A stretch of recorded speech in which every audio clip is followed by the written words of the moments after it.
అంటే మీ ఆంతర్యం ఏంటంటే ఒకళ్ళని తక్కువ చేసి ఒక కొడుకుకి ఎక్కువ ప్రాధాన్యత ఇచ్చారు అనేది తేట తెల్లం అవుతుంది. కానీ ఒకటి కృష్ణకుమార్ గారు, అంటే ఇక్కడ నేను మీరు అన్న పాయింట్ నేను సవినయంగా స్వీకరిస్తూనే మనకి పురాణాల్లోనే కనిపిస్తుంది కదండి, పురాణాల్లోనే ఇటువంటి ఉదాహరణలు ఉన్నాయి శ్రీరామచంద్రుడికి.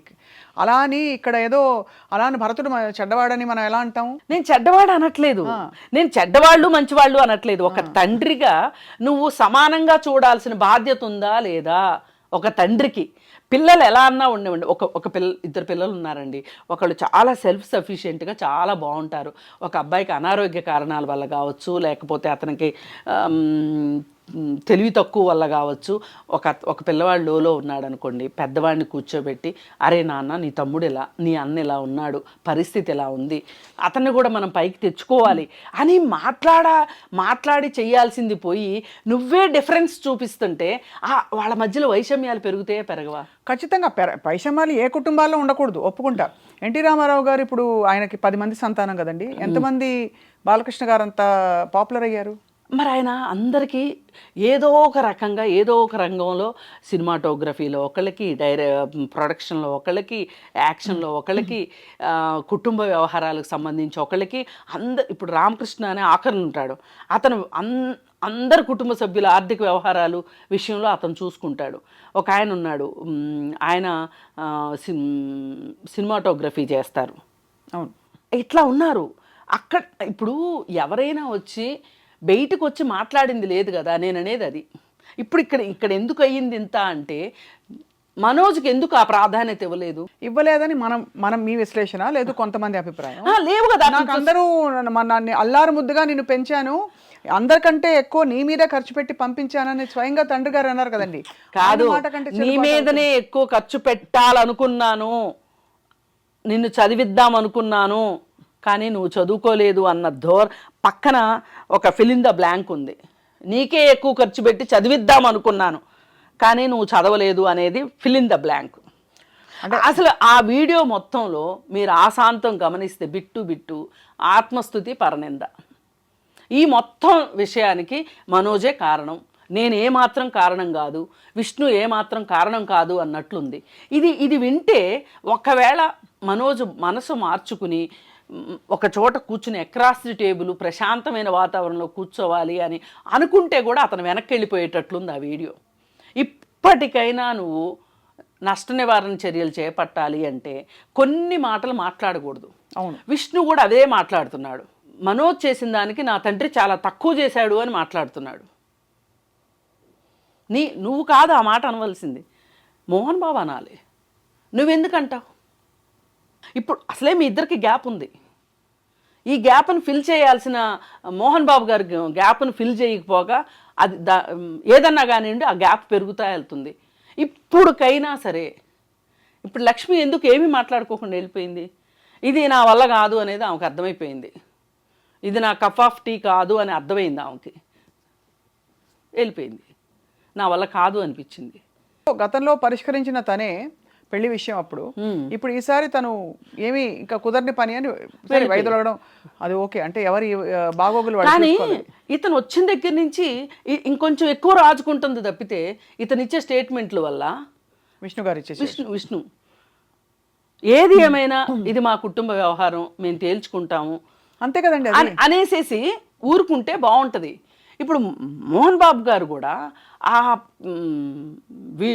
ఆడియో రికార్డు పంపించిన దాంట్లో ఎక్కడా కూడా ఆయన తగ్గమని నేను అనట్లా, కానీ కోపంలో ఉన్న కొడుకుని మచ్చిక చేసుకోవాల్సిన అవసరం అయితే తల్లిదండ్రులకు ఉంటుందండి.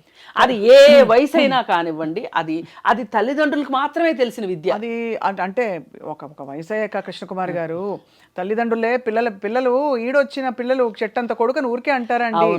కొడుకులు పెద్ద అయ్యాక కొడుకులు కావచ్చు కూతుర్లు కావచ్చు ఇవాళ రోజుల్లో వాళ్ళ జీవితాలు బాగోగులు వాళ్ళు చూసుకుంటూ ఎక్కువ అందులో మనకి చట్టపరంగా చూసినా కూడా కష్టపడి సంపాదించిన ఒక ఆస్తిలో కష్టార్జితంతో సంపాదించిన ఆస్తి ఎవరికి కావాలంటే వాళ్ళు ఇచ్చుకోవచ్చు. అవును, అది ఉంది చట్టపరంగా చూస్తే. ఇక సామాజిక సోషల్ నైసిటీస్ అంటారా, ఎవరి బాధ్యతలు వాళ్ళు తెలుసుకోవాలి, ఎవరి దారి వాళ్ళు వెళ్ళినప్పుడు ఖచ్చితంగా దాని పర్యవసానాలు కూడా అదే విధంగా ఉంటాయని అర్థం చేసుకోవాలి కదా. అట్లా కాదు, మోహన్ బాబు గారిని అనమనండి, ఈ ఆస్తి నేను సంపాదించాను, నా ఇష్టం వచ్చినట్టు చేసుకుంటాను, పిల్లికో కుక్కకో పెట్టుకుంటాను అనే మాట అనమనండి. ఆ మాట అంటే జనాలు ఏమనుకుంటారో, కొడుకును కాదని ఊరోళ్ళకి ఇస్తావా అంటారు. ఇప్పుడు రతన్ టాటా సొసైటీకి చేశారు, అలాగే అజిం ప్రేమ్జీ చేశారు, శివనాడార్ చేశారు, ఇంకా చాలామంది ఉన్నారు చేస్తున్న వాళ్ళు, ప్రపంచవ్యాప్తంగా చేస్తున్న వాళ్ళు కూడా ఉన్నారు. కానీ వీళ్ళందరూ ఏం చేస్తారు అంటే, వాళ్ళకి పిల్లలు అంటూ ఉంటే వాళ్ళకి ఇవ్వదలుచుకున్నది వాళ్ళకి ఇచ్చేసేసి తను పెట్టుకున్న దాన్ని ఇలాంటి ఫిలాంథ్రఫీకి వాడతారు. అలా చేస్తారు. కానీ అసలు మీకు నేను ఏమి ఇవ్వను, నేను మొత్తం కుక్కకో పిల్లికో పెట్టుకుంటాను అని మట్టుకు అనరు. ఎందుకంటే అరే కన్నాడు కదా, సంపాదించాడు కదా, పిల్లలకి ఇవ్వాల్సిన బాధ్యత లేదా అంటారని చెప్పి పిల్లలకి ఇవ్వడానికే మొగ్గు చూపుతారు. తల్లిదండ్రులను చూసుకొని పిల్లలకు కూడా తల్లులు ఆస్తులు ఇస్తున్న రోజులు ఇవి. ఎందుకు అంటే సమాజానికి భయపడి, సమాజం ఏమనుకుంటుందో అని భయపడి. ఆ మాట మట్టుకు మోహన్ బాబు గారు అనడు, ఎందుకంటే మళ్ళీ ఈ చెడ్డ పేరు ఎక్కడొస్తుందోనని. కానీ పిల్లల ముగ్గురిని సమానంగా చూసే విషయంలో, ఆస్తి పంచే విషయంలో కానీ, ప్రేమాభిమానాల విషయంలో కానీ ఎక్కడో ఒక ఇంబ్యాలెన్స్ అయితే ఆ ఇంట్లో నడిచింది అనేది అర్థమవుతుంది. పైగా ఇంకొకటి, అన్నిటికన్నా చాలా ప్రమాదకరమైన వ్యాఖ్య విష్ణు చేసింది. ఏ వినయ్ వల్ల అయితే ప్రాబ్లమ్స్ వస్తున్నాయి అని మనోజ్ అన్నాడో అతని గురించి మంచి సర్టిఫికెట్ ఇచ్చాడు. ఇది మనోజు ఏదైనా ఒక మనసు మార్చుకుని, సరే మా అన్నయ్య, సరే మా నాన్న నాకు అన్యాయం జరిగినా నేను సరిపెట్టుకుంటాను అనే ఉద్దేశంలోకి మనోజు వద్దాము అనుకున్నా కానీ ఇలాంటి డేంజరస్ స్టేట్మెంట్స్ వల్ల అతను ఇంకాస్త గట్టిపడతాడు తప్పితే మెత్తపడడు. నో ఖచ్చితంగా ఏదేమైనా కృష్ణకుమార్ గారు, ఇప్పుడు రూల్స్, చట్టం, అలాగే న్యాయ వ్యవస్థ ఇవన్నీ ఇంకోవైపు, సామాజిక బాగోగులు మంచి చెడులు అన్నది అది వేరే అవుతుంటుంది. మీ కోణంలో ఉండేది ఒక కోణం ఉంటుంది. నేనేమంటున్నానంటే ఇప్పుడు వినయ్ అనే అతను అవుట్ సైడర్, ఎవరెన్ని మాట్లాడుకున్నా మనము అవుట్ సైడర్స్మి. అవును కదా, మరి అలాంటప్పుడు వినయ్ని వెనకేసుకు రావడం ఏంటంటారు? వినయ్ని వెనకేసుకొస్తే అసలు మనోజ్ వ్యతిరేకిస్తుందే ఈ వినయ్ని. ఇది కొంచెం గ్యాస్ లైటింగ్ అవ్వదు? ఇప్పుడు మనం ఇవాళ ఏ పరిస్థితిలో ఉంది ఆ కుటుంబం, ఎవరైనా సరే తగ్గి అసలు ముందు ప్రపంచానికి వార్తలను ఇవ్వడం మానేయాలి అనే ఒక పరిస్థితిలో ఇవాళ ఆ కుటుంబం ఉంది. నేనైతే ఈ విషయానికి మటుకు చాలా బాధపడుతున్నా.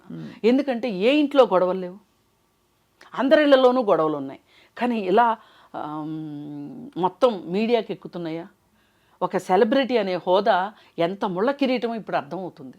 అవును, మరి ఈ పరిస్థితుల్లో దీని నుంచి ఎంత త్వరగా బయటపడాలి అనే ఒక ఆతృత ఉండాలి.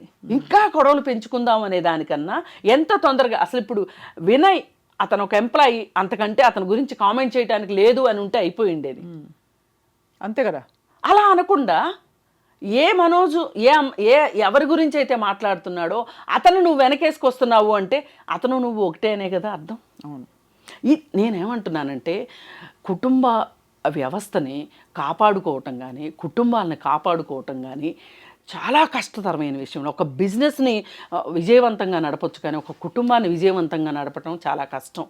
ఎందుకు అంటే వాళ్ళ ఒక బిజినెస్లో బయట వ్యక్తులు ఉంటారు, వాళ్ళతో మనకి ఏ విధమైన అటాచ్మెంట్స్ కానీ, ఏ విధమైన ఎక్స్పెక్టేషన్స్ ఉండవు, భావోద్వేగాలు ఉండవు.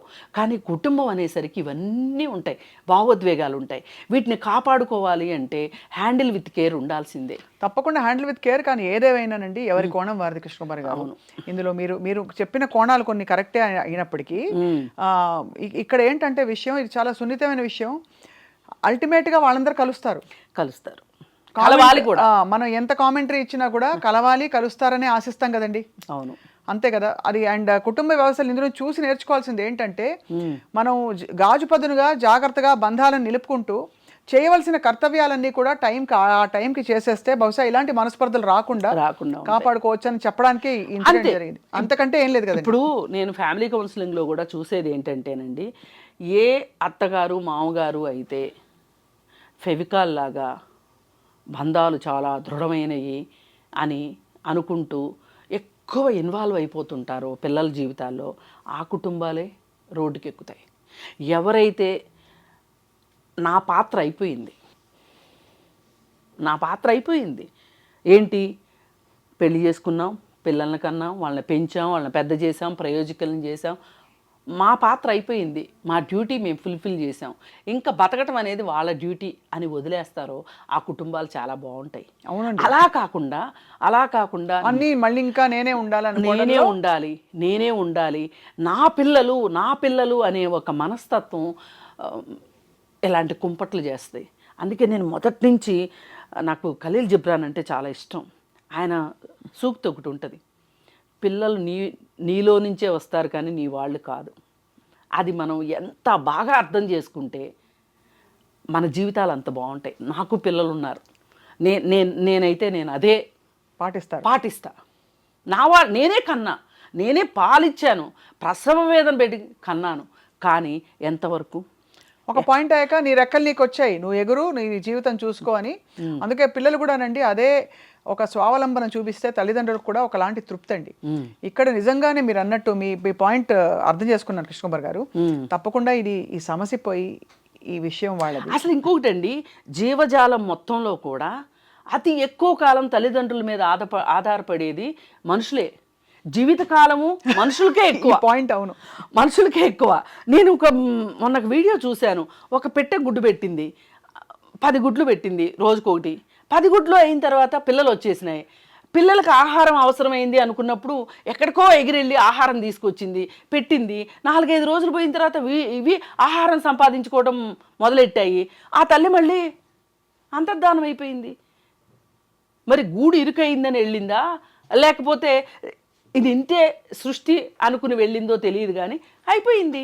ఇప్పుడు దూడలు ఉంటాయి, కాతే జీవితకాలం కూడా మన మనుషులది ఎక్కువ కాబట్టి, మనకు ఆలోచన శక్తి ఉంది కాబట్టి మనం ఎక్కువ ఆధారపడేటట్లు చేసుకోవడం. మనం సృష్టించుకున్న ఉద్వేగాలు, పరిస్థితులు అవి. నిజంగానే మీరు అన్నది చాలా మంచి విశ్లేషణ అందించినందుకు కృష్ణకుమార్ గారు యాజ్ ఆల్వేస్. ఇవాళ కొత్త కోణం, మీతో మామూలుగా పెద్ద అంటే మహిళా సమస్యల గురించి మాట్లాడతాం, ఇవాళ ఇంకా సామాజిక కోణం, జీవితం, కొంత ఫిలాసఫీ కూడా కలిసి చాలా వీరు పూర్తిగా సంపూర్ణంగా చెప్పినందుకు మీకు ధన్యవాదాలండి. నమస్కారం. Thank you.